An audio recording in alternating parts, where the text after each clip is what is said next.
آصف منیر نے پچھلے 3.5 سال پاکستان کا نظام ڈر اور خوف سے چلانے کی کوشش کی. ہمارے گھروں کے اوپر حملہ کیا, ہمارے پیاروں کو اٹھایا, ہمیں اٹھایا, ہمارے لیڈروں کو اٹھایا, ہماری خواتین کو اٹھایا, ہر طرح کا ظلم کیا کہ ہمارے اندر ڈر اور خوف بیٹھ جائے. اگر وہ کامیاب ہوتا تو آج ہم لوگ یہاں بڑی تعداد میں موجود نہ ہوتے. اگر وہ کامیاب ہوتا اور اس کا ڈر اور خوف پھیل جاتا تو پاکستان میں اڈیالہ کے باہر عمران خان کی 3 بہنیں, شوکت خانم کی بیٹیاں نہ بیٹھی ہوتی. اس کا مطلب ہے وہ ناکام ہو گیا. اب میں آپ کو خوشخبری دیتا ہوں کہ ڈر اور خوف کس میں پھیلا ہے؟ ڈر اور خوف اس شخص میں پھیلا ہے جو آج بھی وردی کے نیچے ویسٹ پہن کے آتا ہے, بلٹ پروف والی, جس نے اپنے لیے تا عمر استثنا لکھوا لیا ہے.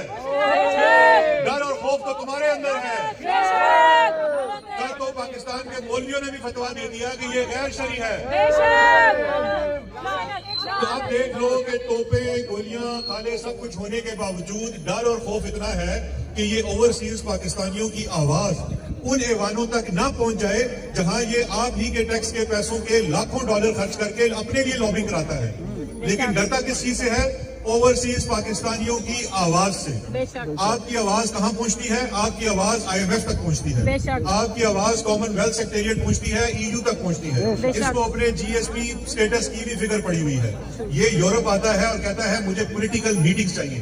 پولیٹیکل میٹنگز ہوتی ہیں کہ جب وہاں کے الیکٹڈ لوگوں کے ساتھ وردی پہن کے بیٹھے, وہ انکار کر دیتے ہیں. وہ پتہ ہے کیوں انکار کر رہے ہیں؟ وہ کہتے ہیں کہ ہمیں ان 5 بندوں کی فکر ہے جو آپ کے باہر کھڑے ہو کے نعرے مارتے ہیں کہ تم غیر جمہوری ہو, تم ریپرزینٹیٹیو نہیں ہو.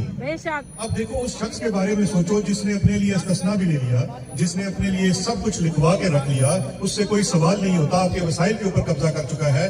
لیکن اب صورتحال یہ ہے کہ اس کے اندر خوف اور ڈر اتنا ہے کہ رات کو بھی بلٹ پروف ویسٹ پہن کے سوتا ہے اور قبر تک کا استثنا لکھوا کر رکھتا ہے.